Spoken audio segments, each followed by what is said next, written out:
चरणनः किरणं विमलयरणेमि चन्दं त्रिवर्णचन्दं नमोऽस्मि। नमस्ते वंदे मातरम।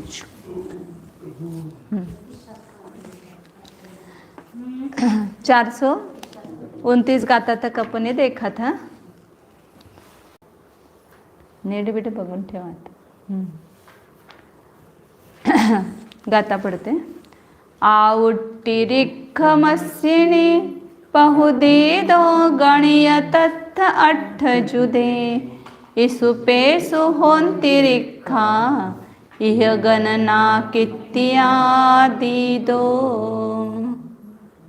आउट्टी रिक्ख रिक्खम ने आवृत्ति के नक्षत्र को अश्विनी पहुदी दो।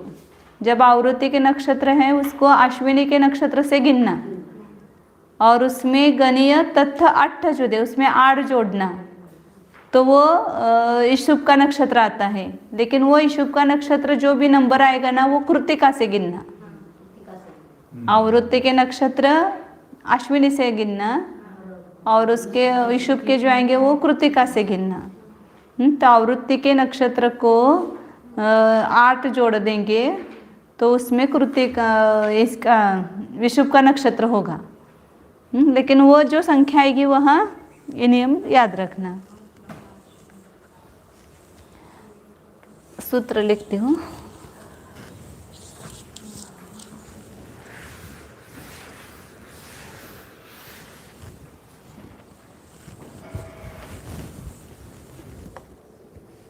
आवृत्ति का नक्षत्र, हाँ, लेकिन वो आवृत्ति का नक्षत्र में क्या करना, 8 जोड़ना, तो विषुभ का नक्षत्र आता है। केवल ध्यान क्या रखना कि आवृत्ति का नक्षत्र निकालने के लिए अश्विनी से गिनना और ये जो आएगा जो भी संख्या आएगी वो कृतिका से गिनना। हाँ, कृतिका से लेना। तो यहाँ पर कौन सी आवृत्ति लेना है, दूसरी आवृत्ति, किसकी आवृत्ति, कितनी आवृत्ति लेना है, 2 ले लो। द्वितीय आवृत्ति, द्वितीय आवृत्ति का नक्षत्र कौन सा है, हस्त नक्षत्र है। द्वितीय आवृत्ति का नक्षत्र हस्त है ना, तो अश्विनी से गिनो कितने है, 13वां है। ये अश्विनी का है और 13वां हस्त नक्षत्र है, 13 है। तो 13 में 8 जोड़ो तो कितना आया, 21 आया।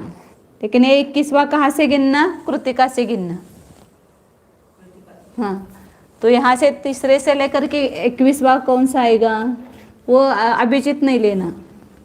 कृतिका से यहाँ पर गिनेंगे तो वो 21 माने 19 तक आ गए ये, और ये श्रवण और घनिष्ठा 21वां लेना है ना। हाँ, घनिष्ठा आता है ना नक्षत्र, क्या समझ में आया, आवृत्ति का नक्षत्र। हाँ, अब ये 13 संख्या कहाँ से ली हमने, अश्विनी से ली, हस्त नक्षत्र होता है। दूसरे आवृत्ति का अपन निकालते हैं, द्वितीय विषुभ का निकालना है। तो जो द्वितीय आवृत्ति का नक्षत्र होगा उसमें 8 जोड़ेंगे। इसमें द्वितीय आवृत्ति का नक्षत्र जो होगा वो कितनी भी संख्या का है, वो कहाँ से गिनना, अश्विनी से गिनना। तो द्वितीय आवृत्ति का नक्षत्र कौन सा है, हस्त है। तो हस्त कहाँ से गिना हमने, अश्विनी से गिना। तो कितने नंबर पर आया, 13वें नंबर पर। तो 13 में 8 जोड़ा तो 21 आया। अब ये 21वां कहाँ से लेना, कृतिका से लेना। तो कृतिका से, हाँ विषुभ के लिए। ये जो 21 संख्या है ये शुभ का नक्षत्र आया ना, ये शुभ का नक्षत्र आया। तो 21वां कौन सा है, तो घनिष्ठा है, क्योंकि कृतिका से गिनते हैं तो अभिजीत को छोड़ करके 21वां घनिष्ठा आता है। और ये 13वां मतलब यहाँ पर ये कौन सा है, हस्त नक्षत्र है, हस्त नक्षत्र है।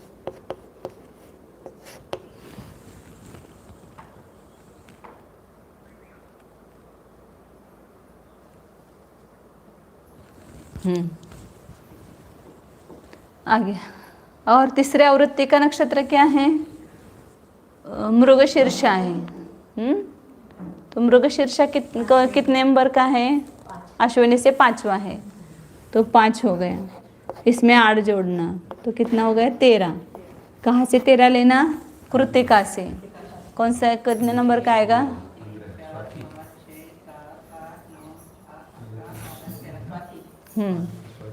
हाँ, स्वाति आएगा।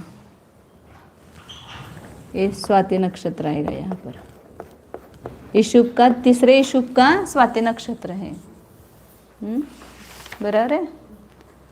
अब यहाँ पर यदि आवृत्ति नक्षत्र के प्रमाण में 8 मिलाने पर लब्ध राशि 28 से अधिक हो, तो क्या करना उसे?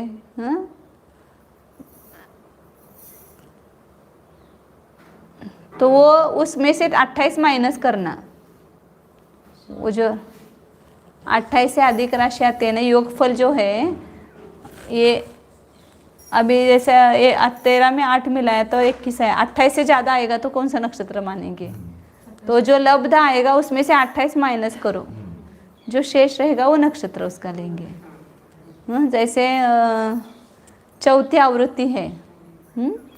चौथी आवृत्ति में नक्षत्र कौन सा है आवृत्ति का? शतभिषा।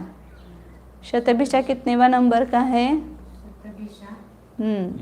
अश्विनी से 25वां है। अब यहाँ पर उसमें आया है ना, तो माना है उसको शतभिषा। शतभिषा 25 नंबर पर। अभिजीत को 28 नक्षत्र गिनते हैं ना, तो अभिजीत आता है उसमें। अश्विनीपासून जेव्हा आपण मोजायचं तर अभिजितला सोडून मोजायचं म्हटलं ना, म्हणून ते प्रश्न आला ना. अभिजितला फक्त पहिल्यांदा घेतले, बाकीचे कुठेच त्यांनी अभिजितला घेतलेलं नाही. तेच की यहाँ पर कितनी चौथी आवृत्ति है ना, उसका नक्षत्र गिना है। तो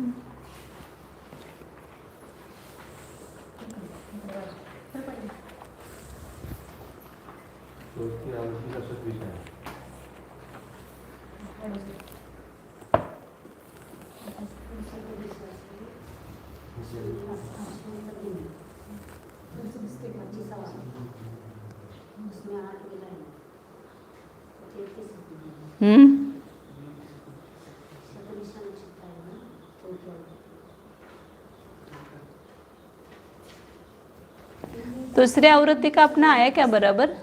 दूसरी का? हाँ, नहीं, कुछ गलती हो गई उसमें शायद। उसमें एक जोड़ना है, और दूसरा विषुप होता है ना, तो उसमें एक जोड़ने के लिए कहा है। और 22 होणार मग.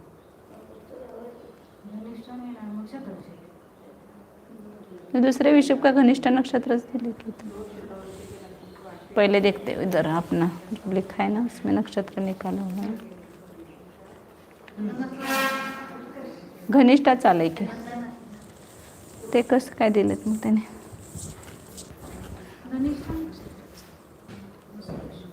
दूसरी और 5वीं आवृत्ति के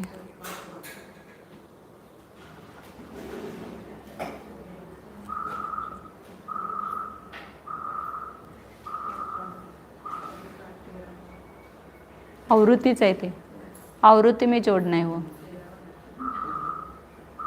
दूसरी आवृत्ति का हस्त नक्षत्र अश्विनी से 13वां है, तो 13 अधिक 8, हम मतलब वो अभिजीत गिना उसमें है, ये बराबर है। अभिजीत उसमें लेना है, यहाँ पर भी छोड़ना नहीं है अभिजीत, तो उसमें एक जोड़ना है इसमें, तो 22, तो घनिष्ठ आता है बराबर 22। कृत्तिका से 22वां घनिष्ठ आता है। उन्होंने कहा है क्या कि दूसरी आवृत्ति आगे की गाथा है, वो आगे की गाथा में बताया। दूसरी और 5वीं आवृत्ति के योगफल में एक एक जोड़कर, तथा 6ठी और 10वीं आवृत्ति के योगफल में एक एक घटाकर, उसमें एक एक घटाना है। विषुपों के नक्षत्रों को प्राप्त करना चाहिए। और यदि योगफल में अधिक अंक आते तो उसमें से 28 घटाना, वो 28 का घटाने का ही बता रहे थे अभी। तो संख्या असेल तर एक प्लस करायचं. सगळीकडे नाही, दूसरी और पांचवी आवृत्ति के योगफल में जोड़ना और छठी और एक एक जोड़ना है, छठी और दसवीं। छठी और दसवीं में एक एक कम करना है, और यह 28 से अधिक योगफल आता है तो उसमें से 28 घटाना, जो शेष रहेगा वो समझना। हाँ, हे जी तिसरी आवृत्ती काढली त्याच्यामध्ये प्लस हे करायचं नाही. नहीं करायचं, उसमें कुछ नहीं करना है। पहिल्या आणि दुसऱ्या आणि चौथ्यामध्ये करायचं. पहले दूसरे में और पांचवे में अच्छा, मैं और छठी में और दसवीं में वो माइनस करना है। चौथं काढा. आगे अभी आगा गाता नहीं पड़ी ना अपने आगे की। चौथं काढा. हाँ, चौथी आवृत्ति। चौथी आवृत्ति का नक्षत्र है शतभिषा। वो कितने नंबर पर है? 25। ये तीसरी आवृत्ति का निकाला था ना, तृतीय आवृत्ति का। ये द्वितीय आवृत्ति का निकाला था, द्वितीय विषुव का। और यहाँ चौथी आवृत्ति का विषुव है। तो 25 अधिक 8, अब ये नक्षत्र संख्या से अधिक हो गया तो इसमें से 28 माइनस करो। तो कितना आया? 5। तो यहाँ पर हाँ कृतिका से हाँ पुनर्वसु आएगा, पुनर्वसु। इशुभ का नक्षत्र पुनर्वसु, और उसी समय आवृत्ति का नक्षत्र कौन सा था? वो शतभिषा था। 28 पेक्षा जास्त आली तर मायनस करायचं ना. हाँ 28 माइनस करायचं। आगे का गाथा दी है वो, उसके लिए आगे की गाथा भी पढ़ो। अय्यंकादडवीसं छंडे चोविदिय पंचमठाणे एकम निखिव छट्टे।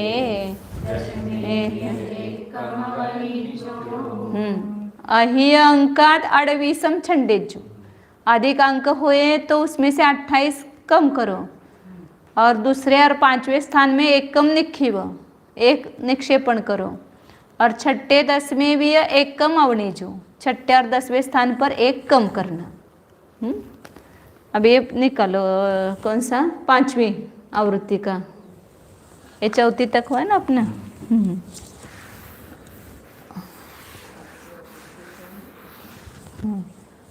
पांचवी आवृत्ति का नक्षत्र कौन सा है? विशाखा है।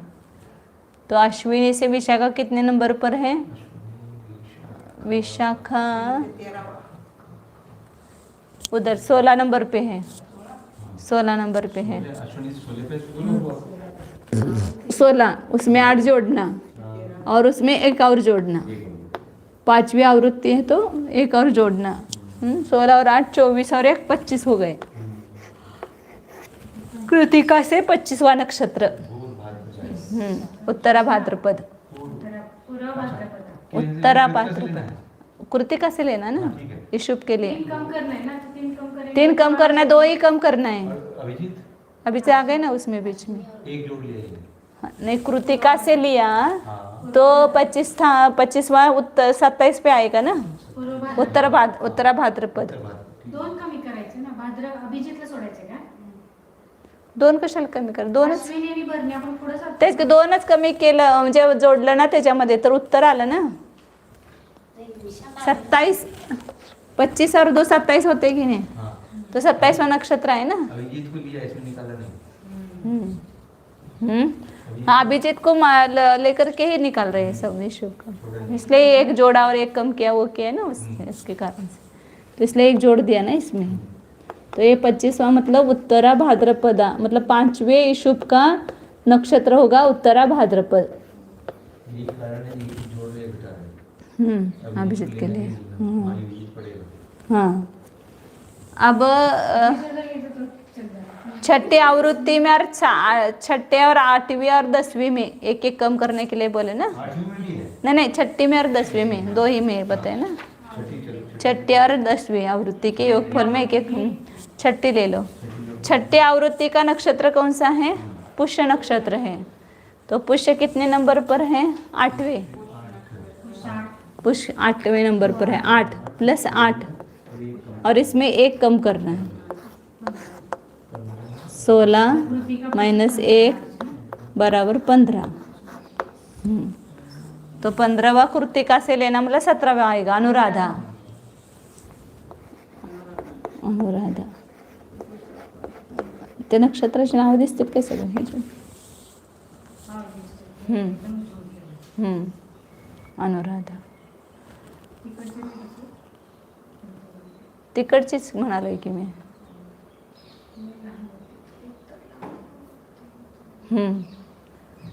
अब आगे 10वीं आवृत्ति के निकालो।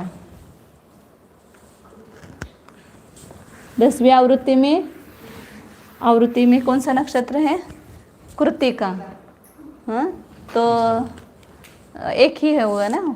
कृतिका तीसरे नंबर पर लिखी। 10वीं आवृत्ति का नक्षत्र कृत्तिका, तो तीसरे नंबर पर आया। 3 और 8 3 और 8 11 और उसमें एक माइनस। ठीक आहे ना? हाँ 10। हाँ 10वां कृत्तिका से 10वां, तो उत्तरा फाल्गुनी आ गया। उत्तरा फाल्गुनी ले 10वें शुभ पे उत्तरा फाल्गुनी नक्षत्र होगा। वह अपन ने लिखा है ना, वो एक चार्ट बनाए तो उसमें देखते हैं तो बराबर आता है कि नहीं समझ में आता है। उत्तरा फाल्गुनी ही है, बराबर है। अनुराधा उत्तरा भाद्रपद पुनर्वसु स्वाति घनिष्ठा, बराबर है सब। आवृत्ति का नक्षत्र पता है तो उस पर से इशुभ का नक्षत्र निकालना सरल है कि उसमें 8 जोड़ना तो इशुभ का नक्षत्र होता है। केवल उसमें दूसरे और 5वें में एक अधिक करना और एक कम करना।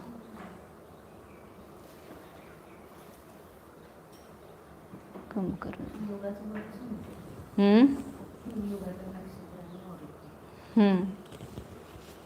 आगे ये गाता भी होगा ना, एकम निखिव छठे 10वें भी है एकम आवने जो, छठे और 10वें में एक एक कम करना। ये हो गया। अब 2 गाथाओं के द्वारा नक्षत्रों की संज्ञा वापिस बताते हैं। पहले उन्होंने जगन्य मध्यम उत्कृष्ट रूप से बताए थे, अब यहाँ पर जो क्रम से है वो क्रम बता रहे हैं। 432 और 433 नंबर की गाथा है। कित्य रोहिणी मियसिर अद्द पुणव वसु सपुस्स असिलेसा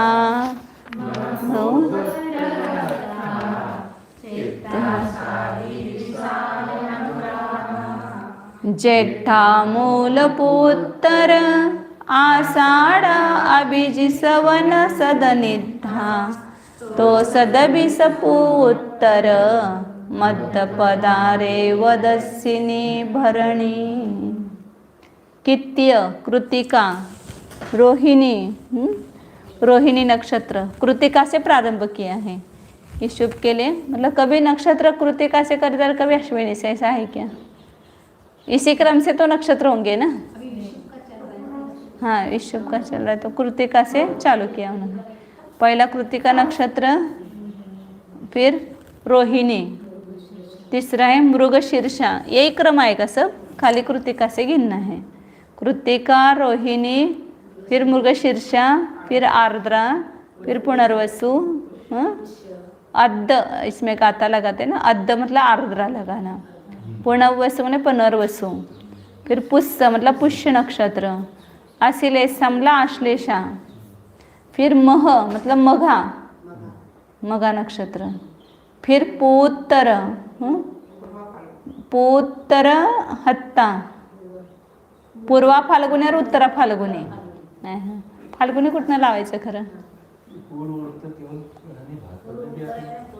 हाँ पूर्व उत्तर भाद्रपद में भी आते हैं, फाल्गुन में भी आते हैं। इन्होंने खाली पूर्व उत्तर लिया, ठीक है। क्या है ना? पूर्वाषाढ़ा उत्तराषाढ़ा पण येते हैं। नहीं वो तो बाद में आने वाला है, नक्षत्र बाद में आएगा, लेकिन पहले फाल्गुनी का आएगा। पूर्वा फाल्गुनी उत्तरा फाल्गुनी।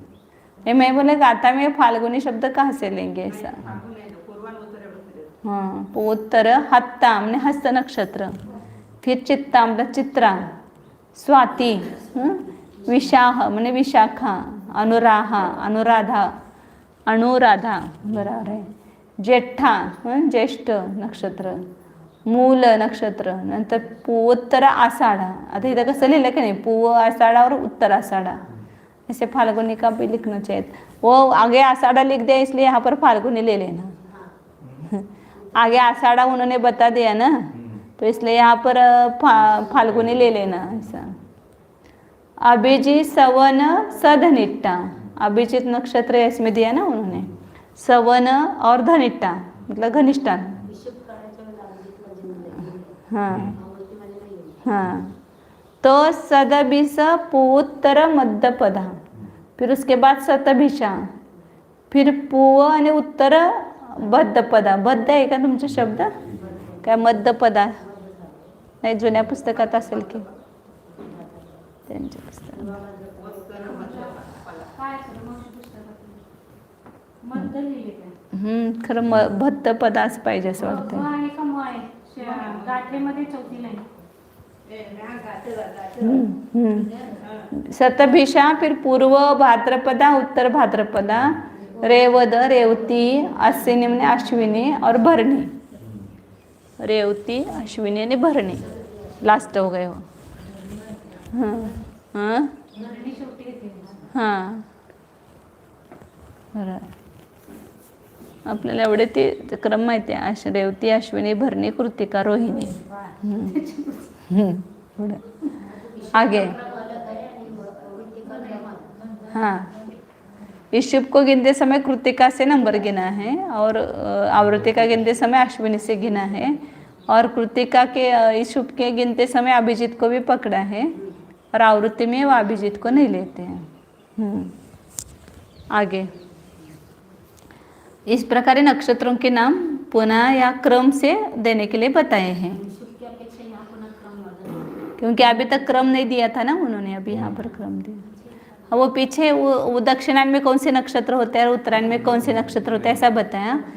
हाँ, लेकिन वो मध्यम मध्यम जगह ने बताया, लेकिन वो क्रम नहीं है ना यहाँ पर. हाँ, वो क्रम से ये नक्षत्र होते हैं. हाँ, अब आगे नक्षत्रों के अधिदेवता बता रहे दो गाथाओं के द्वारा, किस नक्षत्र के कौन देवता होते हैं.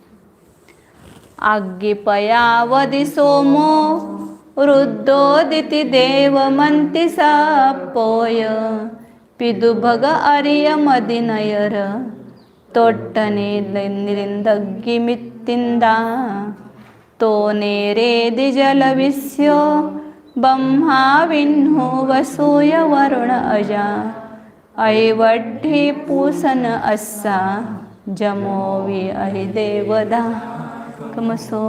जिस क्रम से नक्षत्र बताए हैं उसी क्रम से देवताओं के नाम बताए हैं. क्रम से लगाना. वहाँ पर पीछे कृतिका लिया था पहला, तो उसका स्वामी कौन है? अग्नि है. रोहिणी का स्वामी कौन है? प्रजापति. प्रजापति मतलब ये ब्रह्मा. अपने तो प्रजापति कोई अलग नहीं होता है. हाँ, कौन असते को रहा प्रजापति म्हणजे.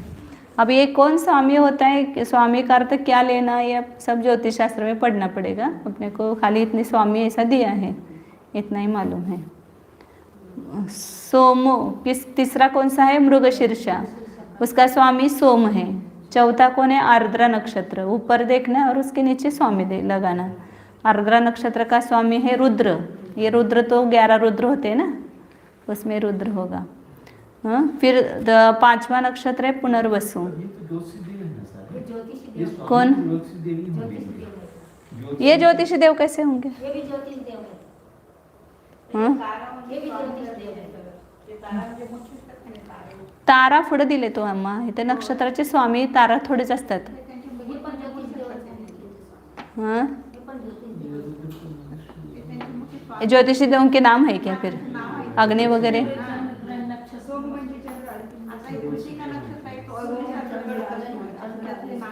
ठीक है, अपने को अभ्यास नहीं है उसका, और कोई जिसको ज्योतिष का ज्ञान है उसको पूछेंगे. और आगे और पुनर्वसु का स्वामी कौन हो गया? अदिति माने सूर्य. पुष्य नक्षत्र का स्वामी कौन है? देव मंत्री. फिर आगे आश्लेषा का स्वामी है सर्प. अब सर्प क्या है? देव है क्या? फिर आगे मघा का स्वामी कौन है? पिता. पूर्वा फाल्गुनी है आगे. हाँ, उसका स्वामी कौन है? भग. भग माने शुक्र होता है ना, भग का अर्थ शुक्र होता है. फिर आगे उत्तरा फाल्गुनी का स्वामी कौन है? अर्यमा। अर्यमा में मतलब भी सूर्य होता है शायद, अर्यमा का अर्थ भी। हाँ, और हस्त, आगे का नक्षत्र कौन सा है? हस्त 11वां, उसका स्वामी है दिनयर, दिनकर। दिनकर मतलब भी सूर्य होता है। आगे हस्त नक्षत्र हो गए ना, फिर आगे चित्र नक्षत्र, उसका स्वामी कौन है? त्वष्टा। और त्वष्टा मतलब भी वो बोलते हैं ना, जो देवों का कारागिर वगैरह होता है, उनको त्वष्टा बोलते हैं। हाँ, फिर आगे स्वाति नक्षत्र, स्वाति का हो गए ना, अनिल, अनिल है। तोठ नील इंद, इंदग्गी मित्तिंदा, मैंने इंद्राग्नि करना है। अनिल, इंद्राग्नि और मित्र और इंद्र, नहीं नहीं ऐसे वो संधि विच्छेद कर रहे हैं, संधि विच्छेद। उसमें कौन कौन से शब्द निकालना? तो तोट के बाद अनिल निकालना, फिर इंद निकालना, इंद्राग्नि निकालना, फिर मित्र, फिर इंद्र, तो क्रम से लगाना उसके। विशाखा नक्षत्र, स्वाति नक्षत्र का स्वामी अनिल है, विशाखा का इंद्राग्नि है, अनुराधा का मित्र है, और ज्येष्ठा का इंद्र है। अब इनके क्या क्या काम है वो सब ज्योतिष शास्त्र में होगा उसमें। फिर आगे ज्येष्ठा तक आ गए ना, ज्येष्ठ नक्षत्र तक आ गए। हाँ, अब आगे मूल नक्षत्र है तो नेरेदी, उसके बाद नैऋति, नैऋति है उसका स्वामी किसका? मूल नक्षत्र का स्वामी। फिर कौन सा है नक्षत्र? उत्तराषाढ़ नहीं, पूर्वाषाढ़ा, पूर्वाषाढ़ा का स्वामी जल है। उत्तराषाढ़ा का स्वामी विश्व, विश्व। अभिजित नक्षत्र का स्वामी ब्रह्मा, और श्रवण नक्षत्र का स्वामी विष्णु, और वसु, घनिष्ठा नक्षत्र है आगे, उसका स्वामी वसु, और शतभिषा नक्षत्र का स्वामी वरुण। फिर पूर्वा भाद्रपद का स्वामी अज। अब ये अज मतलब क्या होता है? बोकड़ होता है ना, हाँ बकरे होता है।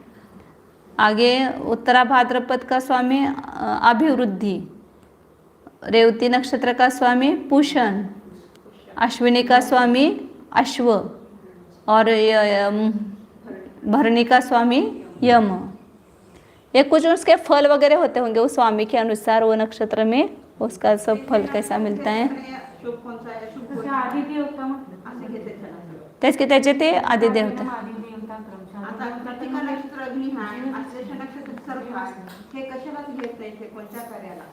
हाँ, कोणत्या पण कार्याला कृतिका नक्षत्र, आश्लेषा नक्षत्र हे घेत नाही का?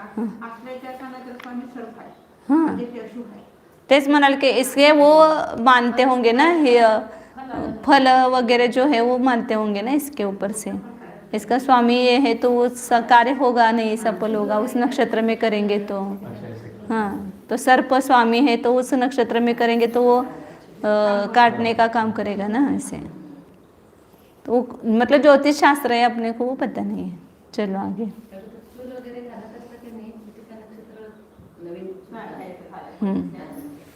अग्निदेवता आहे म्हणून त्याची तेच की त्या कामासाठीच की ते आहे तसं। नक्षत्रों की अब स्थिति विशेष का विधान करते हैं। कित्तीय पड़न्ति समये अट्टम मगरिख मेदि मज्जन्नम अनुराहारि खुदो एवं से विभासिजो। यहाँ पर अब नक्षत्र का उदय, कौन से नक्षत्र का उदय होता है, अस्त होता है, तब कौन सा नक्षत्र मध्याह्न में होता है और कौन सा नक्षत्र उदय में होता है, ऐसा बताते हैं कि कृत्तिका का जब अस्त होता है, कृत्तिका नक्षत्र के अस्त के समय में जो उसका 8वां नक्षत्र होता है वो मध्याह्न काल को प्राप्त होता है, और उससे 8वां जो नक्षत्र होता है, अपने पढ़ी ना गाता है, कृत्तिका पतन समय अष्टमम मघा वृक्षम इति मध्याह्नम, वो मध्याह्न में होता है, और उससे 8वां जो नक्षत्र होता है वो अनुराधा नक्षत्र, वृक्ष मतलब नक्षत्र होता है, उसका उदय होता है। और बाकी भी ऐसे भाषण करना चाहिए। आठवां जिसका अस्त हो गया ना, उसके उससे लेकर के 8वें नंबर पर जो होगा वो मध्याह्न में होगा, और उससे लेकर के 8वें नक्षत्र जो स्थान पर होगा वो उदय में होगा। अभी पहला जो ये विदेह क्षेत्र के नीचे निषेध पर्वत है यहाँ, तो ये विदेह से आकर के यहाँ जब उदय होता है ना तो इसको उदय कहेंगे निषेध पर्वत पर, और यहाँ मध्याह्न होगा। मध्याह्न का नक्षत्र यहाँ होगा, मध्याह्न ये उदय रूप नक्षत्र, और ये अस्त यहाँ पर। तो यह कृतिका का अस्त हुआ, मतलब निषेध से वो विदेह क्षेत्र में जाएगा, निषेध पर्वत से जब विदेह क्षेत्र में जाएगा तब वहाँ पर अस्त होता है। तो ये कृतिका का अस्त हुआ, तो उस समय मध्याह्न में कौन होगा, तो इससे कृतिका से 8वां लेना, तो कृतिका है यहाँ पर, तो उससे लेकर के 8वां कौन सा आएगा, 3 4 5 6 7 8 9 10 मघा आएगा। तो मध्याह्न में कौन होगा, मघा नक्षत्र होगा, और उदय में कौन सा होगा, वहाँ से 8वें जाओ, मघा पहला हो गया, 10 से लेकर 17 पे जाओ, अनुराधा होगा। बराबर है, नहीं गलत हो गया, उत्तराषाढ आहे ना। कसं काय काढलं, उदयाच्या इकडनं घ्यायचं का अस्ताकडनं घ्यायचं, मघा त्याचा नक्षत्र उदय त्याचा 8वा भाग मध्याह्नामध्ये, आणि ज्याचा आणि त्याचा अनुराधा बरोबर है कि, अनुराधा बराबर है, इनका गलत हुआ है इधर, ये पुनर्वसुली है, उन्होंने पुस्तक में पुनर्वसुली है, इसलिए अनुराधा बराबर है। हाँ उदय उत्तराषाढाचा असताना त्याचा 8वा तुम्ही तिथे ते बघू नका, इथं आम्ही कुठनं चाललोय, कृतिकापासून चाललोय। कृतिका का जब अस्त होता है तब उससे 8वां नक्षत्र मध्याह्न में होता है, और उससे 8वां नक्षत्र जो है उदय में होता है। तो कृतिका से 8वां है मघा, और मघा से 8वां है अनुराधा। तो जब कृतिका का अस्त होगा तब अनुराधा का उदय होगा भरत क्षेत्र में, और मध्याह्न में कौन होगा, मघा नक्षत्र होगा। ऐसे आगे भी सब जगह लगाना। कृतिका के बाद अब दूसरा कौन है, रोहिणी। रोहिणी का अस्त हो रहा है, तब आगे का जो है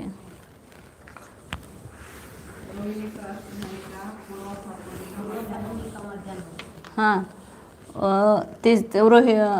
कृतिका के बाद रोहिणी आया ना, अस्त मध्याह्न और उदय।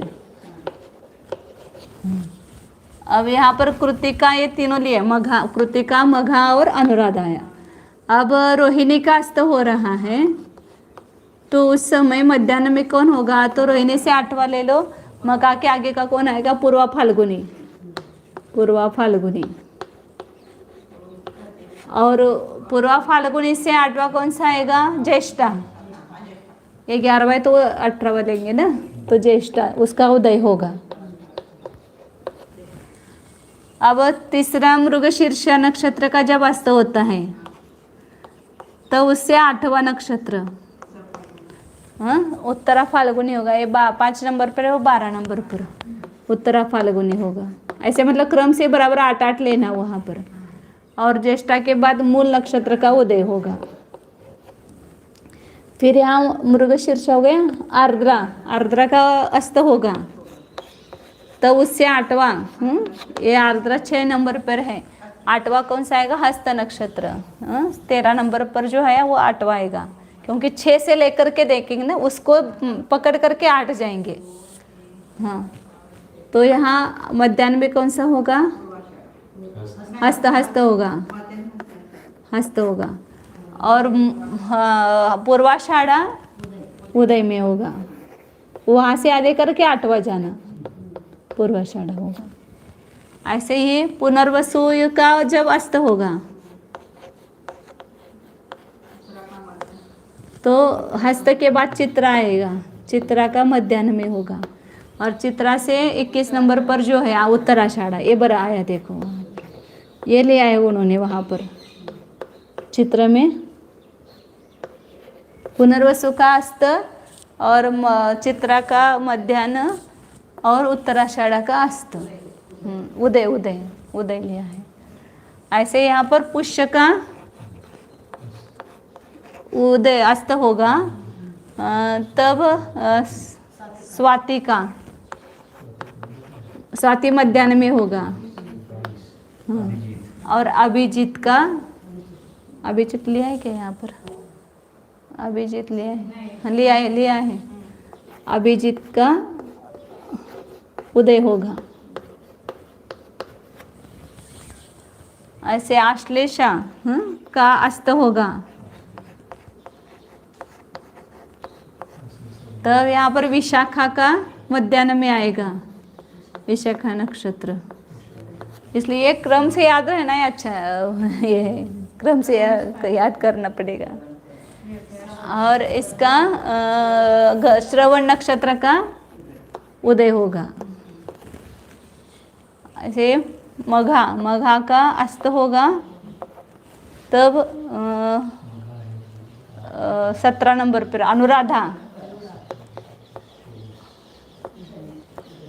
अनुराधा का मध्याह्न होगा। और अस्त का किसका होगा? घनिष्ठा का।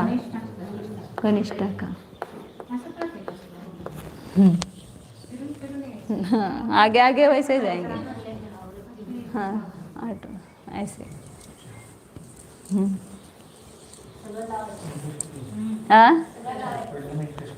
हाँ, वो ज्योतिष पढ़ना पड़ेगा तो समझ में आएगा सब। चलो,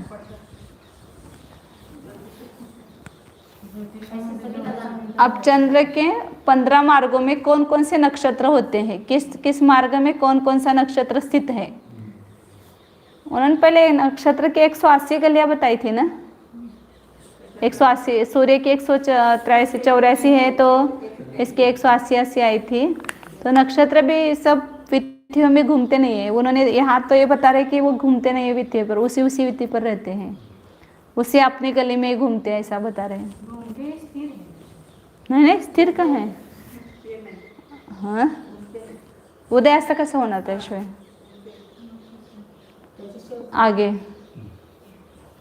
अभिजिनव साधिपूतरोय छन्दस्य पडममगम्ये तदये मघा पुणवसु सप्तमी रोहिणी चित्ता।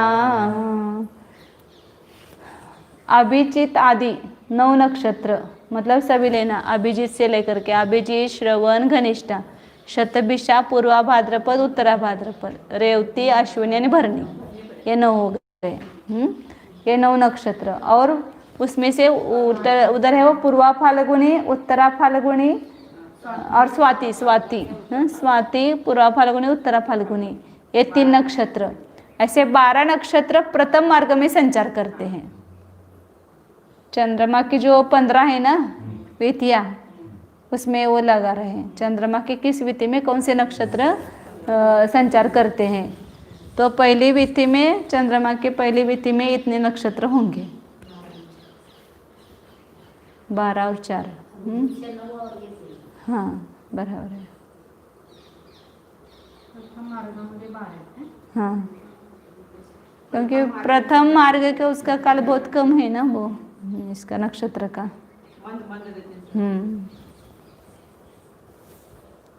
और पड़म मग्गम तदीय तीसरे विधि में, तीसरे मार्ग में कौन कौन से नक्षत्र होते हैं?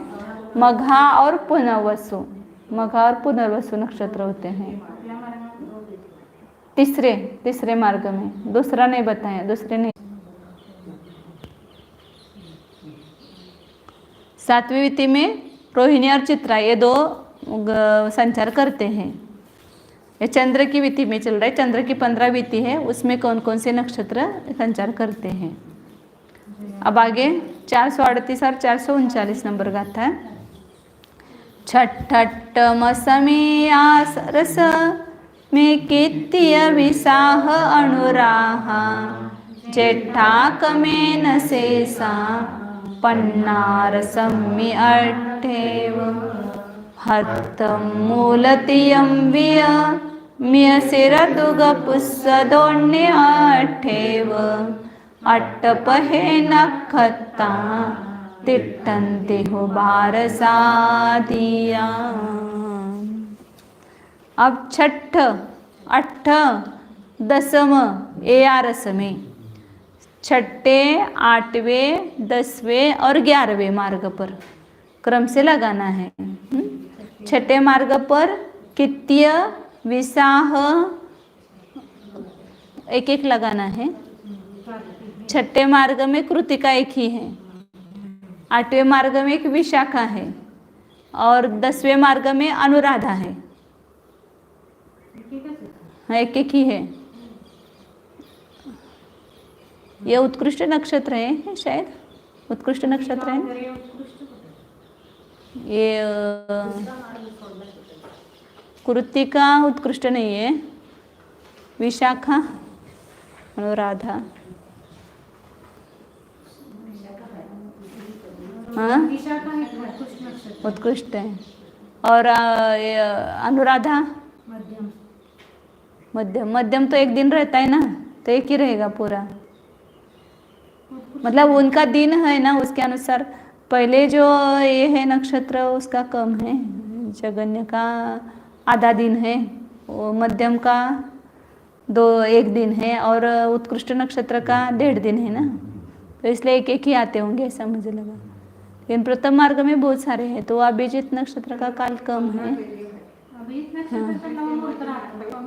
नाही खरं ते बाकीच्या नक्षत्रांचं आहे की मग खरं तसं पुष्कळ एक दिन अर्धा दिन है ना, ते किस हिसाब से पता नहीं अपने को, उस मार्ग में है इतना बताया है। आगे अनुराधा हो गया, फिर ज्येष्ठा 11वें मार्ग में ज्येष्ठा नक्षत्र है, हाँ एक ही है।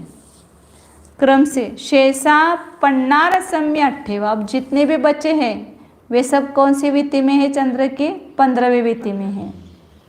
पहली वित्ती में 12 है, फिर तृतीय वित्ती में 2 आए, 7वें में 2, तो 12 और 2 14 और 2 16 हो गए।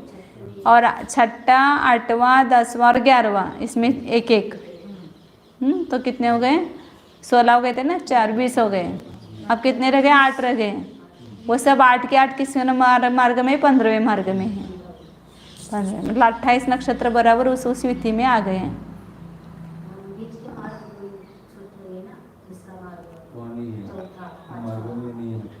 हाँ नहीं ऐसा वो बोल रहे हैं।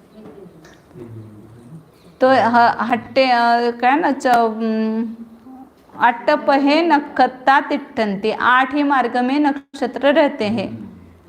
तिट्टन्ति हु 12 सा दिया, 12 अधिक नक्षत्र 8 ही मार्ग में रहते हैं, मतलब बाकी के मार्ग में नक्षत्र नहीं रहते हैं।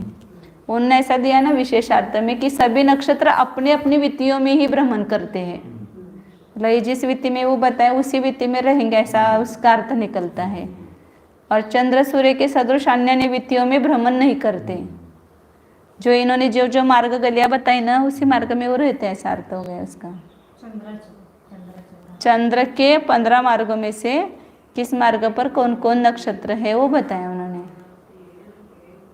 हमें लगता था कि जैसे चंद्र सूर्य पूरे वित्तियों में घूमते हैं ना, ऐसे पूरे नक्षत्र पूरे या अंदर से लेकर के बाहर तक घूमते होंगे, तो उसका अर्थ यहाँ पर वो नहीं होता है कि उस मार्ग में वो नक्षत्र रहते हैं, उसी में घूमते रहेंगे उसी मार्ग पे।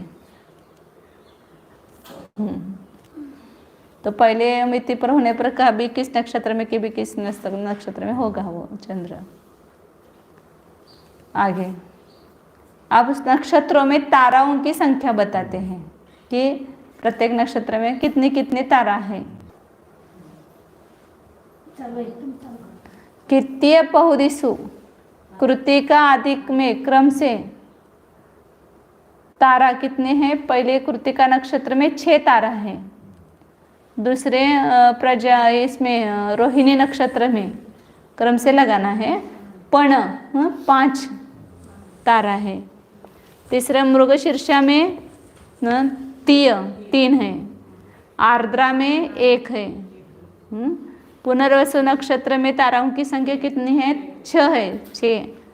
फिर पुष्य नक्षत्र है उसमें 3 है, फिर आश्लेषा नक्षत्र है उसमें 6 है, पुनः मघा नक्षत्र है, उसमें चौ 4 है। फिर पूर्वा फाल्गुनी है, उसमें 2। उत्तरा फाल्गुनी, उसमें 2। फिर हस्त नक्षत्र है, उसमें पंच 5। फिर चित्रा पृथ्वी नक्षत्र में एक तारा है। स्वाति नक्षत्र में 1 ही है। और विशाखा नक्षत्र में 4। फिर अनुराधा नक्षत्र है, उसमें 6। ज्येष्ठा नक्षत्र में 3। पुनः मूल नक्षत्र में 9 है। पूर्वाषाढ़ा में चौक म्हणजे 4। पुनः उत्तराषाढ़ा में 4। पुनः अभिजित नक्षत्र में 3। पुनः श्रवण नक्षत्र में 3। पुनः घनिष्ठ नक्षत्र में 5 पंच। और शतभिषा में सबसे ज़्यादा है, 111 तारा है। 111 तारा है। और अभी 5 रह गए ना। पूर्वा भाद्र, हाँ 111। पूर्वा भाद्रपदा में 2 तारा की संख्या है। उत्तरा भाद्रपदा में 2। और अश्विनी त्रेवती में 32 है, 32। अश्विनी में पंच और भरणी में 3। सगळ्यामध्ये रेवती आणि शताभिषेकला जास्त. शतभिषाला जास्त सगळ्यात आणि मग नंतर रेवती. बाकी सगळं मग 6, 5, 4, 3, 2, 1. 6, 5, 4, 3, 2, 1 आहे. 9 एकाला आलं वाटतं ते. 9 मूल नक्षत्राचे 9 आहेत तारा. 9 आहेत. इस प्रकार नक्षत्रों में ताराओं की संख्या बताई. प्रत्येक नक्षत्र में तारा तो बहुत करोड़ कितने आए थे नंबर उसका, बहुत बड़ी संख्या थी ना. हाँ 975 कोड़ा कोड़ी आए थे ना. हाँ कोड़ा कोड़ी. ये तो अभी सब परिवार तारा आएगी. इस सब के मिल करके होगी, नहीं होगी, सब मिल करके हो जाएगी. 1000 में ही अभी देखो आगे. अब इन ताराओं का आकार कैसा होता है वो बताते हैं. हाँ अभी कर रहे ना आगे.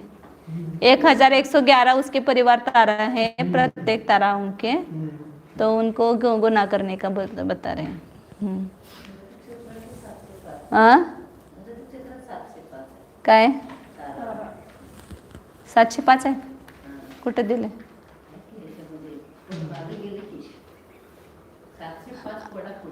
हां कोडाकोडी असणार तेच म्हणाले मी. 705 नुसतं कुठं वाचला म्हणाले. कोडाकोडी आहे.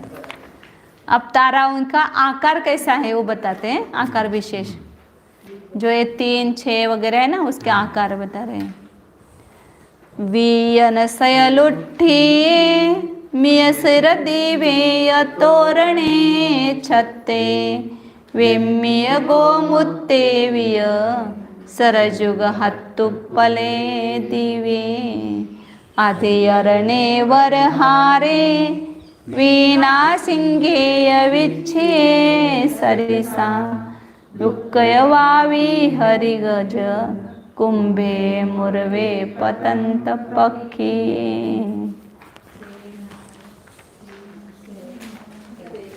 सेना गय पुवावर गत्ते नावा हयस्य शिरसरिसा चुल्ली पाषाण निभा कित्य आदि निरीक्षाणी.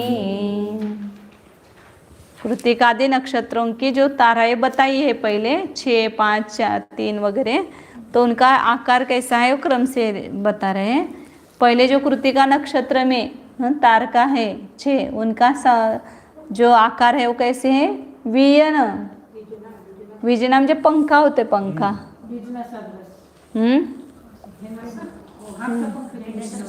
वो ऐसा ऐसा करते वो होगा. वो ऐसा ऐसा पंखा हिलाते ना वो पंखा. अपन उसमें भी होता है कि द्रव्य में भी होता है ना. पंखा होता है, विजना होता है. फिर दूसरा जो तारा नक्षत्र है उसके जो ताराओं का आकार है वह शैल उठ्ठी गाड़ी का जो उद्रिका सदृश. उद्रिका म्हणजे उद्धिका, उठा हुआ भाग गाड़ी का. वंगण घालतो आपण ते.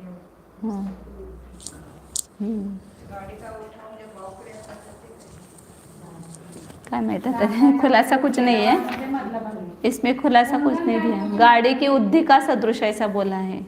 गाड़ी की उद्दिका क्या होती है? गाड़ी नहीं,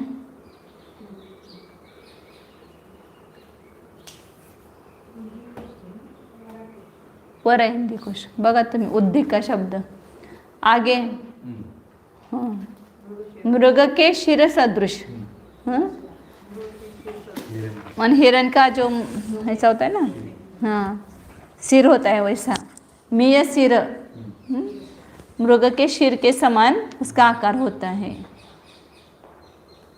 ऐसे वो उठा हुआ रहता है ना ऊपर ऐसा, और वो फिर आर्द्रा नक्षत्र के ताराओं का जो आकार है वह देव दीपक के समान, ऐसे लौ जैसे होती है ऐसा दीपक, वैसा दीपक के सदृश है तारा। फिर आगे पुनर्वसु नक्षत्र है, उसके जो तारा है उसका तोरण के समान होता है, तोरण द्वार होता है ना, तोरण ऐसा ऐसा, हाँ बंधनवार बोलते हैं उसको, तोरण। फिर आगे पुष्य नक्षत्र है, उसके ताराओं का आकार छत्र के समान है, छत्र गोल असते हैं तसं, चंद्र और उसके आकार बताए उनके विमानों के, ऐसे छत्र आकार। आगे पुष्य नक्षत्र है, छत्र हो गया, पुष्य का ही छत्र हो गया। आश्लेषा नक्षत्र है, उसका वो स्वामी भी सर पे और उसका आकार भी बॉम्बे के समान है। वारुळ, सापाचा वारुळ, सांप की बॉम्बे होते हैं ना, उसके सदृश बताए। उसको बाल्मिक बोलते हैं। हाँ बाल्मिक या बाबी को बाल्मिक बोलते हैं। हाँ वाल्मीकि बोलते हैं, वाल्मीकि अपना आता है ना, उसमें संस्थान भी आता है, समक्षेत्र संस्थान, स्वाति संस्थान, और नहीं स्वाति को ही उसको ही बोलते हैं, नहीं वारुळासारखं। बेम्मीय, हाँ वही हो गया वाल्मीकि। फिर मघा नक्षत्र, उसका गोमूत्र की समान आकार ऐसा ऐसा होता है, टेढ़ा टेढ़ा ऐसा। फिर पुआ फाल्गुनी, पूरा फाल्गुनी का नक्षत्र का ताराओं का आकार गोमुत्य हो गया, हाँ सरल ही ना, गोमुत्य विय असं त्याचा उसका कुछ अर्थ नहीं करना। सर मतलब बाण के समान आकार होता है, ऐसा बाण होता है ना ऐसे बाण। फिर जुग,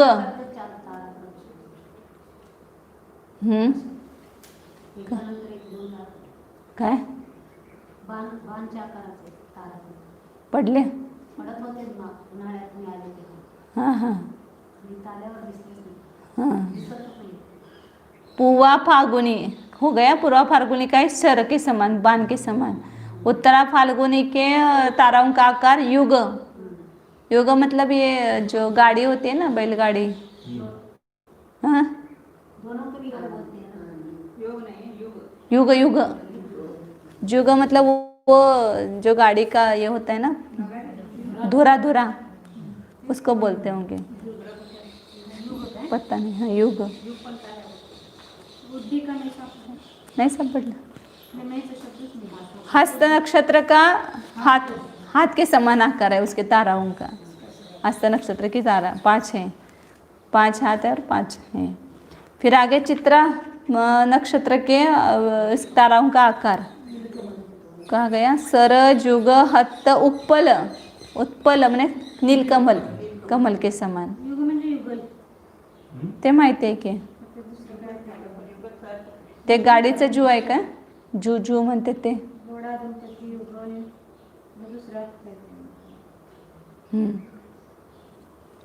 आगे दीव, स्वाति नक्षत्र के ताराओं का आकार दीप के समान। फिर विशाखा नक्षत्र के इसका आकार, ताराओं का आकार अधिकरण म्हणजे आसन आधार असं असेल काहीतरी, हाँ। अनुराधा का ताराओं का आकार वरहार, उत्कृष्ट हार के समान। फिर ज्येष्ठा नक्षत्र के इसका आकार वीणा सदृश, वीणा सिंगे मतलब वीणा का श्रृंग, उसका ऊपर का भाग जो वीणा होती है ना उसके ऊपर तंबूरा होता है वैसा श्रृंग के समान। मूल नक्षत्र के जो तारा है उसका आकार वृश्चिक विच्छी है, मतलब बिच्छू के समान। सरिसा लगाना सबको। फिर आगे मूल नक्षत्र के नहीं पूर्वाषाढ़ा उसके नक्षत्र के ताराओं का आकार दुष्कृतवापी माने जीर्णवापी, जो पुराने कुएं के समान कसं दिसतंय? असं गोल गोल दिसणार ते। आता हे पुढं वीणा मृगशीर केसर उसका आकार है वो खाली ताराओं का। दिसतं ना गोल. हाँ बराबर है। हरे मतलब सिंह कुंभ, हरे कुंभ और गज कुंभ ऐसे दो लेना। सिंह का कुंभ भाग और गंडस्थल बोलते ना, और गज कुंभ गंडस्थल, हाथी का गंडस्थल उसके समान। अभिजीत नक्षत्र का गज कुंभ और उत्तराषाढ़ा नक्षत्र के ताराओं का आकार सिंह के कुंभ के समान है। आगे मुख्य पतंत पक्षी मुरज राहिलं काय, मुरवे लगाना म्हणजे मृदंग। श्रवण नक्षत्र का घनिष्ठ नक्षत्र का वो गिरते हुए पक्षी के समान, ऐसा दिखता है ना गिरता हुआ पक्षी, तो उसके पंख ऐसे फैले हुए ऐसा, तो वैसा आकार लेना। गिरते हुए पक्षियों के आकार सदृश होता है। फिर घनिष्ठा हुए ना शतभिषा नक्षत्र के ताराओं का आकार सेना की जैसे रचना होती है वैसा। सेनाशी उभारलेले आपण फोटो काढत नाही, चौकोन नहीं, वो जो सिपाही वगैरह ऐसे खड़े रहते हैं ना क्रम से, वैसा सेना का आकार बताएं। 111 हाँ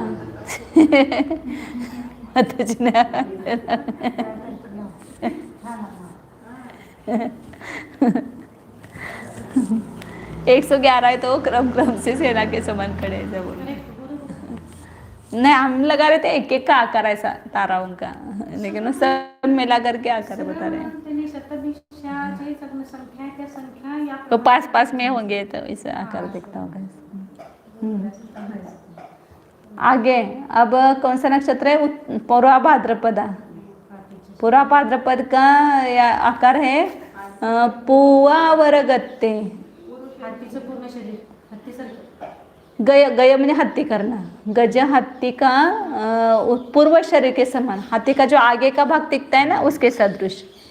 और उत्तरा भाद्रपदा है उसका ताराओं का आकार हाथी के उत्तर शरीर के समान, पीछे के पीछे के जो आकार है वैसा होता है। भुवगात्रे और अवरगत्ते, पूर्वगात्र और अपर गात्र। फिर रेवती नक्षत्र के ताराओं का आकार नाव के समान है। आयस अश्विनी नक्षत्र के तारों का आकार अश्व के सिर के समान, घोड़े का जैसे ऊपर का भाग दिखता है सिर उसके समान। और चुल्ली पाषाण निभा, भरणी नक्षत्र एक रह गया, उसका जो ताराओं का आकार है चूल्हे के पत्थर के समान। हाँ सादा गोल होता है वैसे। इस प्रकार कृत्तिका आदि नक्षत्रों के ताराओं का आकार होता है।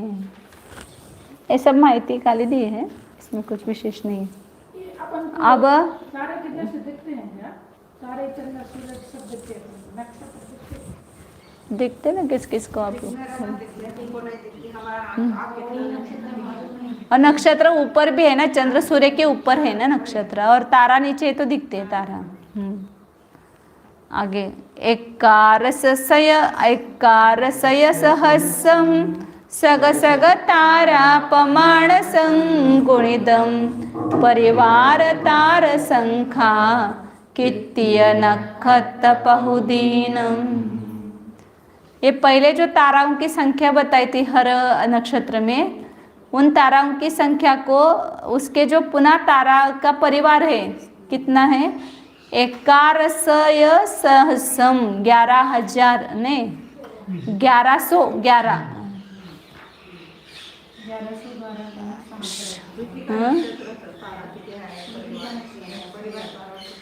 11 11 गुणिले 6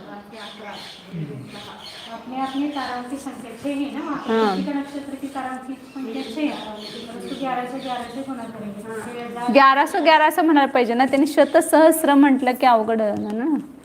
1 11 1 7 1 7 हां तीनों में 1 1 हां 1111 11 सय सहस्म. शत म्हटलं की 111 11 सय कैसे लेंगे फिर? 11 मतलब 11 हो गए ना, 11 100 और 11,000 हो गया. नाही 11,000 नहीं लगाना है. नाही, एकादश उत्तर शत लावलं ना, एकादश उत्तर शत काय झालं 111 झालं ना, एकादश उत्तर लिहिलंय काय तिथं? एकादश उत्तर खाली हां एकादश शतसंख्या असं दिलं ते. हां शत अधिक सहस्रम ऐसा. 11 जिसमें उत्तर है, 100 जिसमें अधिक है, ऐसा 1000. ऐसा उन्होंने टीका में बराबर किया है, टीका में बराबर किया, लेकिन वो गाथा में लगाना कठिन हो रहा है कि 1111 ऐसा लगाना है. 11 रखो, फिर 100 रखो, फिर 1000 रखो. शत सहस्र केलं तर लाख होते. नहीं 100 में 11 में 100 मिलाएंगे तो 111 हो गए. 111 में 1000 मिलाएंगे तो 1111 हो गए. वरती पण एकार सह करायचा नंतर सहस्र. हां ते सांगाल की 11 करायचं फक्त, मग सय आणि सहस्म. 111 आणि 1111 उलट अंकाना सग सग तारा पमान संगुणितन, अपने अपने ताराओं के प्रमाण से गुना करना. तो पहले जो 6 5 3 1 6 3 6 4 2 2 जो बताए हैं उन सबको 1111 से गुना करो. उन सब परिवार ताराओं की संख्या आती है. पहले कृत्तिका नक्षत्र में 6 नक्षत्र है और 6 को 1111 से गुना करके करेंगे तो 6666 होंगे. ऐसे सबको गुना करेंगे. दूसरे रोहिणी है, उसके 5 तारा है, उसमें 1111 से गुना करेंगे तो 5555 आएंगे. 3 है तो वहाँ पर 3333 आएंगे. एक ही है तो एक ही 1111 हो गए. फिर 4 है तो 4444 होंगे. 2 है तो 2222 होंगे. 1111 को गुना करना अपने अपने की संख्या से. जहाँ 111 है वहाँ पर कितने हो जाएंगे? 1,23,321. सभी ताराओं की संख्या जोड़ेंगे तो वो आ जाएगी बराबर. जोड़ करके देखना पड़ेगा. पूरी संख्या को जोड़ेंगे तो जो ताराओं की संख्या उन्होंने कितने बोले ना, 65 करोड़ कितना 65,000 कितने करोड़ कोड़ा. मुझे नहीं लगता इतने का ही आएगा, इतने का नहीं आएगा. और भी ताराओं की संख्या. हाँ ये तो एक केवल इस संबंधी हो गए, नक्षत्रों की तारा है, लेकिन एक ही संबंधी बताएगी, एक चंद्र संबंधी बताएगी वो भी. लेकिन इससे भी ज़्यादा है ना तारा, ये इतने में नहीं आएगी सब, क्योंकि 6 और 5 11 और 3 ऐसे गिनती करेंगे तो 2-2.5 लाख में सब हो जाएगा. 2-2.5 लाख में हो जाएंगे सब. 1 लाख तो यही हुआ. हाँ 1 लाख में आ जाएंगे, 1-1.5 लाख में. एक चंद्र संबंध कितने हैं? 28 नक्षत्र. एक 28 नक्षत्र संबंधी सांगितलं ना, हाँ तेच के बाकी सगळं असणार. मैं वही बोल रही कि 28 नक्षत्र संबंधी बताए तो सब नहीं तारा ये वापस बाकी की भी होगी. आणि एका चंद्र संबंधी दुसऱ्या चंद्र संबंधी पण असंच असतं. नहीं लेकिन वो एक ही तारा संबंधी उतनी बताई थी ना, कोड़ा कोड़ी तारा है. चलो आगे. ये सबको गिनो और करो आप. सब 28 नक्षत्रों के या दिए हुए सब करके पुस्तक में. हमने भी किए कॉपी में. अब आगे ज्योतिष का देवों की आयु, ये खत्म हो जाएगा अभी 10 मिनट में पूरा कर लेते हैं. ज्योतिष का देवों की आयु बताते कितनी है. 446 नंबर का आता है. इंदिन सुख गुरिधरे लक्ख सहसा सयं च सह पल्लम पल्लम दलम तुद्वारे पादधम.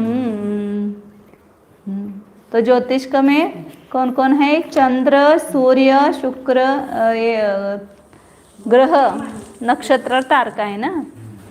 तो चंद्र देवों का प्रमाण, देवों का नाम पहले बताए है कौन से देव की कितनी आयु है। तो पहला चंद्र इंद्र है ना ज्योतिष का, तो इंद्र की आयु बताइए लख सह पल्लव, पल्य सहित 1,00,000 वर्ष लगाना। चंद्र की आयु 1 पल्य और 1,00,000 वर्ष अधिक लेना। सूर्य जो है वो इंद इन, इंदीन है ना, इंद और इन लेना। इन मतलब सूर्य, उसकी आयु कितनी है सहसा सहपल्लम, 1,000 सहित पल्य, 1,000 वर्ष अधिक 1 पल्य लगाना। फिर शुक्र ग्रह है, उसकी आयु स्वयं च सहपल्लम, 1 पल्य और 100 वर्ष, यानी ज़्यादा ही शुक्र की आयु। और बाकी गुरु जो है उसकी आयु, गुरु है ना वो 1 पल्य केवल पल्लम लगाना। और बाकी पल्लम, बाकी इधर है लगाना, इधर की आधा पल्य है दलम। गुरु के 1 पल्य है, शुक्र के 1 पल्य रहे 100 वर्ष है, बाकी जो ग्रह है उसके आधा पल्य है, बुध मंगल शनिश्चर। और तारा और नक्षत्र की, तारे वरावरम पादद्धम, पादद्धम मतलब 1 पाव पल्य, 1 पाव पल्य लगाना, पल्य का 4था भाग इतना है। और अवरम पादद्धम, अवर जो है जगन्य आयु जो है सबकी कितनी है, पाद का पाद मतलब 1 पल्य का 4था भाग। और जो तारा और नक्षत्र है उसके जगन्य आयु कितनी है, पादाद्धम मतलब 1 अष्टमोश भाग हो गया। पाद 1/4 है, पल्य का 4था भाग है, और पाद का भी आधा करेंगे तो पल्य का 8वां भाग, इसलिए आता है ना वहाँ पर परावरे जो है उत्कृष्ट पल्य प्रमाण और जगन्य जो है पल्य का 8वां भाग। हाँ ज्योतिष का नाम तदष्ट भागो परा, तदष्ट भाग मतलब जो पल्य है उसका 8वां भाग, यह अवर मतलब जगन्य आयु है। सभी की जगन्य आयु, बाकी सभी की तो पाव पल्य है, और तारा और नक्षत्र है उसकी पाद का आधा मतलब 8वां भाग है, पल्य का 8वां भाग है तारा नक्षत्र की आयु। सूर्य चंद्र इन सब की पाव पल्य लेना, और इसके पल्य का 8वां भाग तारा और नक्षत्र की। सूर्य चंद्र सभी जो है तारा नक्षत्र को छोड़कर उनकी जगन्य आयु पल्य का 4था भाग पाव पल्य, और तारा और नक्षत्र की जगन्य आयु पल्य का 8वां भाग लेना। तदष्ट भागों पर 8वां भाग। इस प्रकार आयु बताई हैं इनकी ज्योतिष कवासी देवों की। किसकी किसकी वो उत्कृष्ट आयु हुई, उत्कृष्ट आयु चंद्र की 1 पल्य 1,00,000 वर्ष, सूर्य की 1,00,000 और 1 पल्य, और इसकी शुक्र की 1 पल्य और 100 वर्ष, बाकी गुरु की पल्य, और बाकी के ग्रहों की आधा पल्य, और बाकी तारा और नक्षत्र की पाव पल्य, और उसकी जगन्य आयु उसका भी आधा भाग मतलब पल्य का 8वां भाग, पल्य का 8वां भाग लेना। अब चंद्र और आदित्य में देवियाँ कितनी होती है, मुख्य देवी कौन कौन सी उसके नाम बताते हैं 2 गाथाओं के द्वारा। चंदाभाय सुसीमा पहंकरा अच्छी मालिनी, चंदे सूरे दुदि सूर पहा पहकरा मच्छी मालिनी दे। पहंकरा नाही का तिथं दुसऱ्या ओळीमध्ये जुन्या पुस्तकात नाही का, पहंकरा आहे ना दुसऱ्या ओळीत, तिथं पाहिजे तिथं पण। चंदाबाय, चंद्र की जो पट्ट देवियाँ हैं उनके नाम क्या है, चंद्राभा, सुसीमा, प्रहंकरा और अच्छी मालिनी। हे आपण वाचत होते ते सारखं येत होतं बघा राजवार्तिकमध्ये। 4 उसके चंद्र की पट्ट देवियाँ हैं। और सूर्य की पट्ट देवियाँ कौन सी है, दुदी म्हणजे द्युति कांति, सूर्यप्रभा सूर्यप्रभा, पहंकरा मतलब प्रभंकरा, और अच्छी मालिनी मैंने अर्ची मालिनी। दावत नाम वही है दोनों के। त्यांचे उपास्य पहले दो नाम है वो अलग है. जे उपास्य आहे तिथंच असतात कसं होतं तिथं विमानाजवळ असणार की त्यांच्या विमानातच. देवींची देवी भी वहीं पर उत्पन्न होगी कि ज्योतिष का देवी. इनकी कहाँ है उपास्य में? ज्योतिषी भगवान से अपने आप में इसमें होगा अपने अपने विमान में ही होगी ना. दूसरे में दूसरे हाँ? वो देवियों को भी दूसरे स्वर्ग की तो स्वर्ग के देव देवी की होती है, इनकी नहीं होती है. वैमानिकों की होती है. परमेश्वरी नहीं है। हाँ, इनकी अलग अलग ही है, ज्योतिषों की अलग है, भगवानों की ऐसा वो कहीं पर मैंने अभी तो पढ़े याद नहीं है, लेकिन उनके उनके भवनों में ही बताया है और ये इनके इनके विमानों में ही होगी. अब उसमें उनके परिवार देवियाँ कितनी हैं उन देवियों की वो बताते हैं और उनकी विक्रिया कितनी है.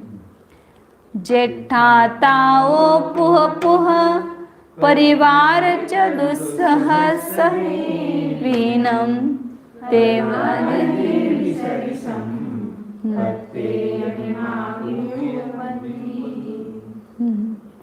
जेठा ताओ, उसमें जो ज्येष्ठ पट्ट है देवांगना उसकी परिवार देवियाँ कितनी है 4,000 चतुसहस्र देवी न. एक एक देवी की परिवार देवियाँ 4,000. सब क्या करते होगी क्या पता. सेवा क्या करना है, वहाँ तो सब खाली वैभव है उनका दिखाने के लिए. अब अपन देखते हैं ना बड़े बड़े लोगों के घर में कितने नौकर होते हैं, उसमें उस शोभा के लिए होते हैं. कोई दरवाजे पर खड़ा है, कोई पंखा डोल रहा है, कभी और कुछ कर रहा है. परिवार देवी सरिसम, परिवार देवियों के समान ये सब देवियाँ हैं. पत्ते मीमा और प्रत्येक देवियों की इतनी विक्रिया होती है 4,000 परिवार देवियाँ हैं और वे प्रमुख देवियाँ अपने अपने परिवार देवों के जितने प्रमाण है उतनी विक्रिया करती है. मतलब इतने प्रकार की विक्रिया कर सकते हैं. हाँ, नहीं मुख्य देवों की परिवार देवियाँ 4,000 हैं और उनकी वे प्रमुख देवियाँ अपने अपने परिवार देवियों के प्रमाण ही विक्रिया करती हैं. मतलब वो मुख्य देवी करती है ना, 4,000 ही विक्रिया करती है. 4,000 ही उसके हैं. हमेशा ऐसा ही देते वो जितने वो देवियाँ होते उतनी उसकी विक्रिया होती है. अपनी अपनी परदेवी के प्रमाण 4,000 विक्रिया करती है, म्हणजे प्रमुख देवी करती है. ये याद तो कैसे रहते होंगे उनके हजारों और 4,000 उन देवियों के. वो सब रहते हैं आजू बाजू, सब इतना ही उनका वैभव होगा. जो इस देवी नाऊ सग सग देवाण मध्ययम होदी सौवनिगिट्ठ सुराणाम 32 होंती देवियों. ज्योतिष देवियों की आयु कितनी होती है, क्या है? वो कैलकुलेट कर रहे थे 1111 को गुना करके. हाँ. तो ज्योतिष देवियों की आयु कितनी है? सग सग देवान मध्यम होते, वो 6 5 उसका सबका जोड़ करके 1,111 से गुना किया तो हो जाएगा. हाँ, कितने हो गए? लाख 2 लाख 2,63,404 हुए. हाँ. ज्योतिषी देवियों की आयु कितनी है? अपने अपने देवों के आधे. चंद्र के उसकी देवियाँ जो होगी उसकी आयु चंद्र के 1 लाख पल्य अधिक 1 पल्य है उसका आधा लेना. अपने अपने देवों की आधी आयु उन देवियों की होती है. और सौव निगिट्ट सुराणम, सबसे निकृष्ट जो देव होते हैं अभिधि योग्य वगैरह के लिए अभिषेक वगैरह, उनकी देवियाँ 32 होती है. ऊपर के देवों की हजारों देवियाँ और जो खालचे देव नीचे के देव है उनकी देवियाँ 32 से कम तो है नहीं. वहाँ पर स्वर्ग में जाएंगे तो 32 से कम देवियाँ नहीं है. आगे आगे अब भवनत्रिक में उत्पन्न होने वाले जीवों को कहते, कौन जीव वहाँ पर उत्पन्न होते? सबसे बढ़िया ये पर्णंट महर्षि ने कि भवनत्रिक देवों में कौन उत्पन्न होता है, क्योंकि ये देवगति में सबसे नीचे देव कहे जाते हैं, निकृष्ट देव कहे जाते हैं. भवनवासियों में अभियोग्य निकृष्ट है, लेकिन वो भवनवासी भवनत्रिक देव जो है वो भी स्वर्ग की अपेक्षा से निकृष्ट कहे जाते हैं. उम्मग्गचारि सणिधा ननलादि मुदा अकामने जरिनो कुदवा सबल चरिता भवनत्य जंति ते। इसलिए स्वर्ग में जाने के लिए बहुत तप करने की आवश्यकता नहीं है, थोड़ा सा भी कुछ अपन देखते हैं ना, बहुत सारे जीव ऐसा काम करते हैं, मतलब साधु बनते हैं, कोई अकाम निर्जरा करते हैं, सब यहाँ भुवनत्रिक में उत्पन्न होते हैं। और सबसे ज़्यादा ज्योतिषियों की संख्या है, तो वहाँ उत्पन्न होते हैं सब लोग। उम्मग्गचारी, जो जिन धर्म के विपरीत आचरण करने वाले हैं, उनकी उत्पत्ति या भुवनत्रिक में होती है। स्वर्ग में जाएंगे लेकिन देवगति होगी, लेकिन ऐसे निकृष्ट देवगति होगी। निदान सनिदान, जो निदान बांधते हैं, वो निदान से जीव तप आदि करने वाले, कि मतलब ये हम करेंगे तो हमें आचरण म्हणजे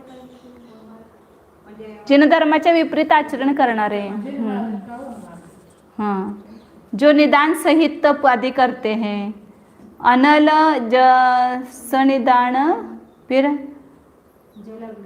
अनलादि मुदा, मतलब जल कुठे घेतले खरं तिथं, अनलादि मुदा असं घेतले। अनलादिक में मरने वाले, मतलब अग्नि वगैरह में गिर करके मरते हैं, तो वे भी जा सकते हैं। म्हणजे हे भाजून भिजून घेतात ते पण जाऊ शकतील असं मला वाटतं। सब जो आत्मघात करते ना नरक में जाते ऐसा अपन बोलते, लेकिन सब नरक में जाएंगे ऐसा नहीं। कोई कोई उसके बाद भी पश्चाताप होता है, जलने के बाद भी, हमने क्यों ऐसा किया। यहाँ पर ही हुआ था ये घटना। यहाँ जो खुरपेक सर थे, उनकी एक लड़की ने मतलब ये किया, फिर उसको हॉस्पिटल में ले जा रहे थे, तो उसको पश्चाताप हो रहा था कि मैंने ये ऐसा काम नहीं करना चाहिए था, क्यों किया, वो मैंने क्यों किया, वो गलत किया। तो ऐसे परिणाम उनके थोड़े हो गए, तो वो जा सकते हैं ना वो भुवनत्रिक में। हाँ हाँ, लेकिन हाँ, वो तो ऐसे भी पानी की बाढ़ वगैरह आई तो उसमें मर गए, या जल, हाँ, अग्नि में अग्नि लग गई घर में, वो मर गए। हाँ, लेकिन वो अग्नि से घात करने वाले भी हो सकते हैं।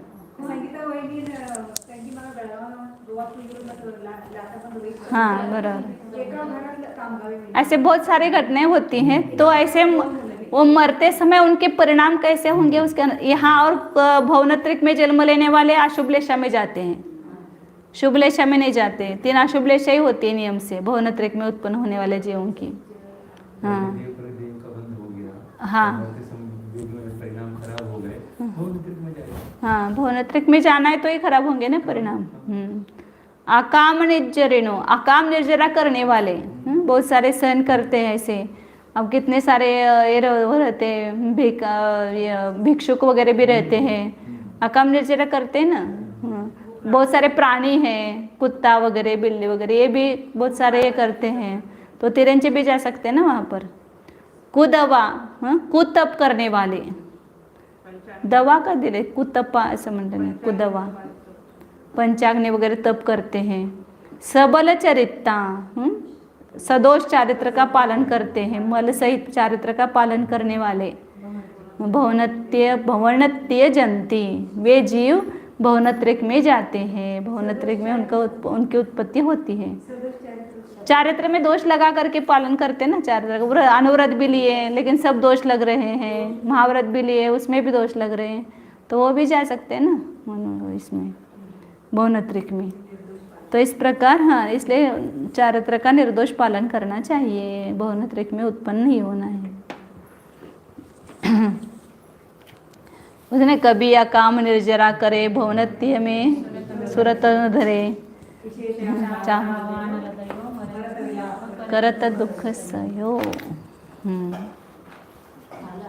हाँ, ज्योतिष अधिकार पूरा हुआ, अपना टारगेट 13 तारीख का था, 13 तारीख तक का, लेकिन आज 8 तारीख है शायद, 8, हाँ 9 तारीख है, 9 तारीख इसमें, हाँ, पूरा हो गया। मतलब ये महत्व का अधिकार, महत्व का मतलब जो कठिन था वो ज्योतिष, अभी तो आगे सरल होगा। ऐसे वैमानिक देवों का, वैमानिक देवों का तो 4-5 दिन में, 5-6 दिन में हो जाएगा, ऐसे सरल है वो। और फिर नर तिर्यक लोकाधिकार एक रह गया, वो सब द्वीप समुद्र इनका सबका वर्णन होगा, मध्य लोक का। नहीं मध्य लोग का बाकी सब नहीं, बाकी तो सरल है, खाली वो थोड़ा सा आएगा गणित बस।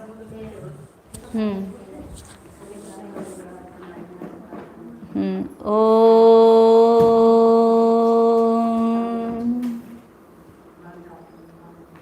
जानिए यह मैं शुद्ध चैतन्यमय जीव ही हूँ, यह मैं अनादि अनंत एक अखंड ही हूँ। जानिए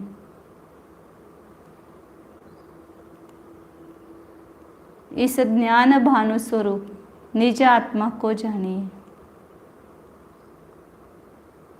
इस जिन चंद्र को जानिए, अपने पर विजय प्राप्त करने वाले। जैसा चंद्र आह्लादक और प्रकाशक है, इसी प्रकार ये मेरा जीव भी, आत्मा भी आह्लादक है, प्रकाशक है, स्वपर प्रकाशी है। और जो अपने आत्मा का अनुभव करता है उसे आह्लाद ही प्राप्त होता है। मेरे संपूर्ण प्रदेशों में आह्लाद ही भरा हुआ है, आनंद ही आनंद है। आह्लाद में से, आनंद में से आनंद ही प्राप्त होगा। जानिए अपने को एक आनंद का आनंदमय अनुभव कीजिए।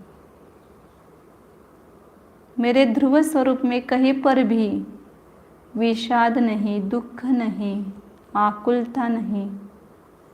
सर्वतः मैं निराकुल, समाधान, आनंदमय ही हूँ, परम शांत स्वरूप हूँ। देखिए तो अपने घर को एक बार, अपने घर में रह करके तो देखिए कि कितनी शांति है। ये चैतन्य स्वरूप असंख्यात प्रदेश ही मेरा घर है। इसमें अपने उपयोग को रमाओ। घर में रहना मतलब उपयोग को अपने स्व वस्तु में लगाना, उसको ही जानते रहना। ये अपने घर में रहना है, अपने घर में ही विश्रांति है, अन्यत्र कहीं भी विश्रांति नहीं है, विश्राम नहीं है। यह मैं आत्मा राम हूँ।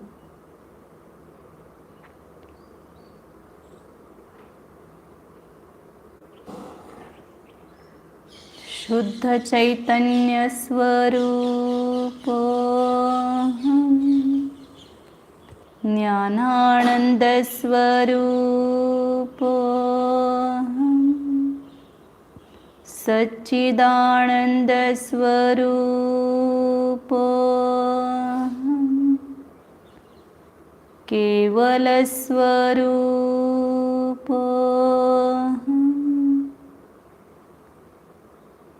आनंद घन स्वरूप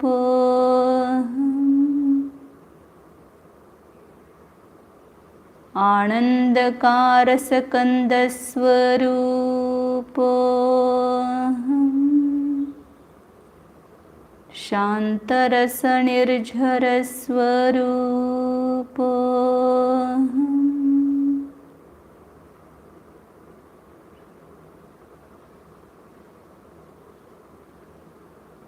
चैतन्य ज्योति स्वरूप शुद्धोऽहम् एकोऽहम् ध्रुवोऽहम् शुद्धोऽहम् निर्ममोऽहम्।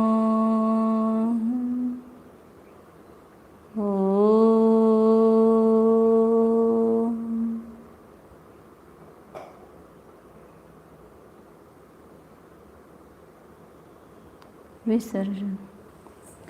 नमो अरिहंत, नमो सिद्धाणं, नमो आयर्याणं, नमो वज्रायाणं, नमो